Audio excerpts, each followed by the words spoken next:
of the video, I am going to tell you the reasons behind the Mendel's success. Children, till yet I was discussing all the factors that how your Mendel has performed his experiment, why did Mendel choose the pea plant, what were the 7 contrasting characters, what was the life history of Mendel. And now in this part of the video I am going to discuss that what was the reasons behind the success of Mendel. That why did Mendel became success in his experimental work. What were the peculiar features that he took.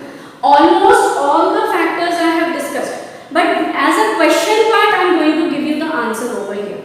Now what is the question? Question is what were the reasons behind Mendel's being a success in his experiment. Now children, now the first point to the answer is that Mendel selected only pure breeding varieties of pea. Now the first important point that he has selected pure breeding variety. And you know that what is pure breeding variety? Pure breeding variety means that I told you that Mendel has performed his experiments on Pisum sativum pea plant, and the pea plant was capable of self-pollination as well as cross-pollination, and this pea plant was having various characters which were having pure breeding traits. The 7 traits we have discussed. So this is what your pure breeding varieties of the pea. So Mendel has selected, the first point for him to being successful was that he has selected pure breeding varieties. Now children, moving to the second point.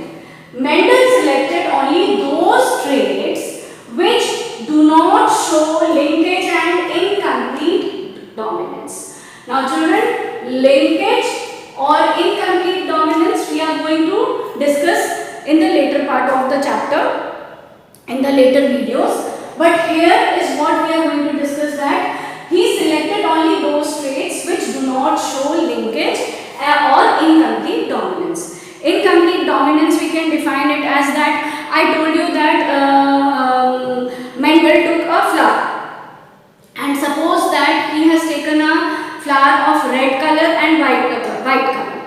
So flower color having 2 traits, red and white. So when these 2 traits of dominant and recessive plant was crossed with each other, so in F1 generation, in the coming generation, the plant would be red in color, the flower would be red in color. This was the result according to the Mendel. And what does incomplete dominance says? Incomplete dominance says that in spite of getting red color as a progeny, the progeny can be pink color. So this is incomplete. What is expected? Expected is red color offspring. But what we got? We got pink color. So this was deviation from the Mendel's law. So Mendel did not select such type of characters. So he selected only those characters which were pure breeding. So all the characters which was related to linkage. Linkage means that the genes how they are getting linked and they are framing a characters. This is a little vast topic, so I will be discussing later. So children, the first point was that he selected only pure breeding and he neglected the linkage and incomplete dominance part. Why? Because he has selected only the pure breeding varieties. Now children, if I move to the third point, Mendel studied only 1 or 2 characters at a time. Now if you remember the sentence I have discussed, that Mendel quantitatively analyzed inheritance of qualitative characters. Now children, what is this point saying? This is saying that Mendel studied only 1 or 2 characters at a time. Now children, Mendel has performed a large number of experiments on large number of plants, but at one time, he has taken, he has observed, he has studied only on 1 or 2 characters. He did not went to the, or we can say that he did not took more characters at a time. If he would have done that, then what would have happened? Mendel would have got confused because many characters would be in front of him. So how the characters are being moving and how it is getting over from one generation to another, it would be impossible for Mendel to record. So it was all children, whatever points I am discussing here, it is about this. Mendel did not plan about this. Whatever was done by Mendel, it was just, luckily, it was just by a chance. It was all a matter of chance that he has adopted all such things. So at a time he has practiced only on one character or two character. If suppose this time I am doing an experiment, I am taking only one character of a plant, that is height. So I am growing a large number of plants for a particular season only on that particular height character. If I take a flower color, so I work on that flower color character only for a long period of time on a large number of plants. So hope you have understood this point, that at a one time only one or two character Mendel kept in his notice and he has worked. It was not planned, it was just luckily he has done it. So this was this point. Now then he studied inheritance of character for 3 or more generations. Just now I have discussed that he has taken one character at a time and on large number of plants, and on one plant he has done experiment and he has recorded the result for 3 or more generations, more than 3 generations.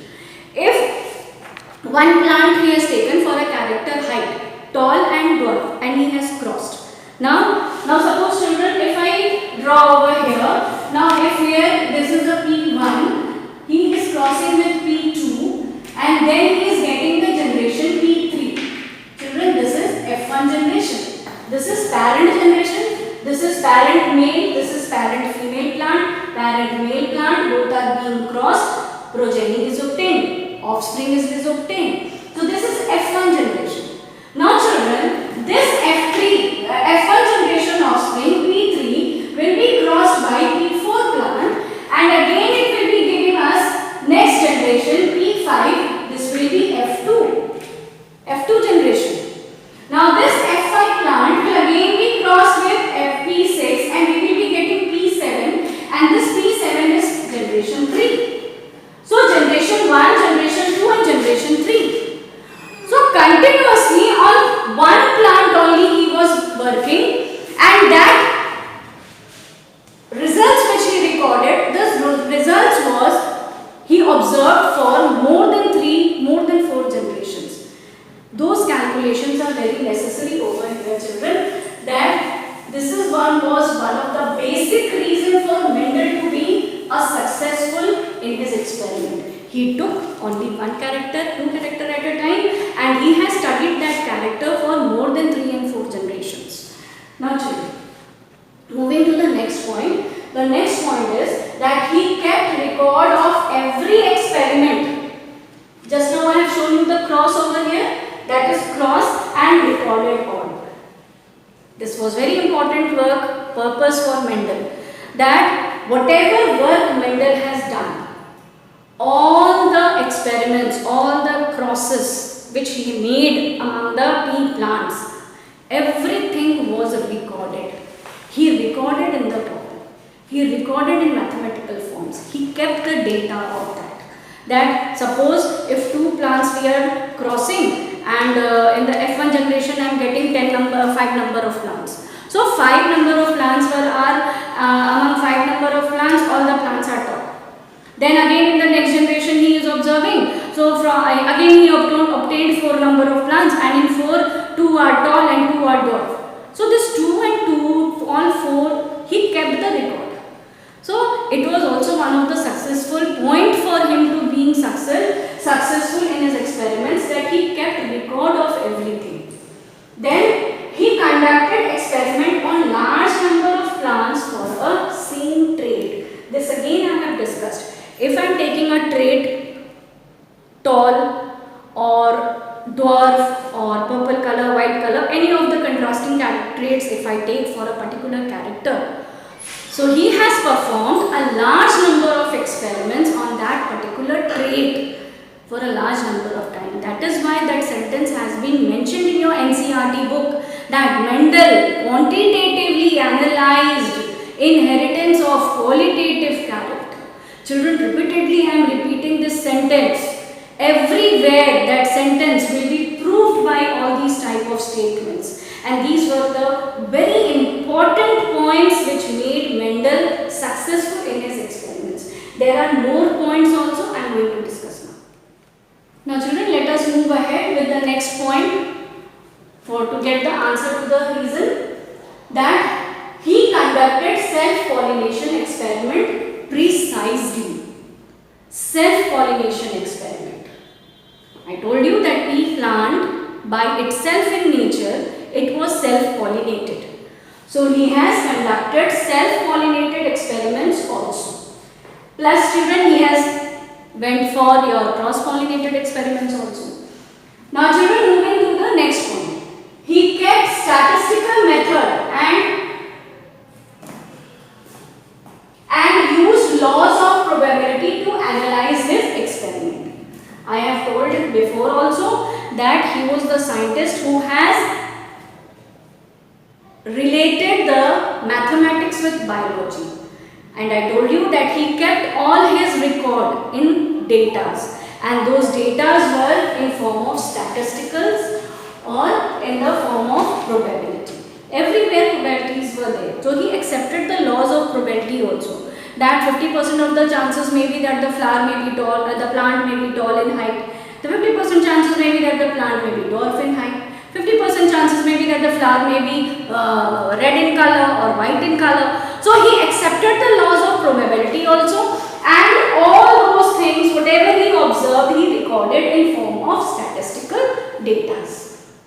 Now children, moving to the next point, and this is very important point for him to be a successful, his experiments to be a successful, that he did not try to explain all the changes or variations found in his experiment result, but left them as such. Now what is this children?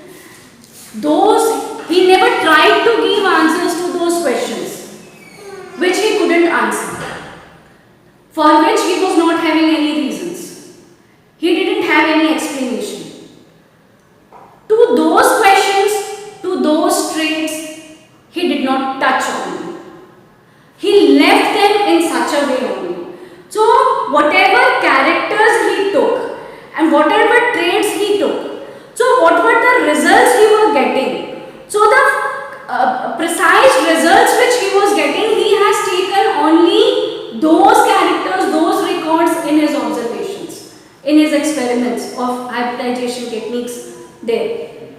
He never tried to touch those untouchable, unexplainable questions, unexplainable characters. This was one of the most important points for him. But this point, children, only became a main drawback also, for which he was unnoticed and he did not get recognition throughout his life when he was living, when he was working.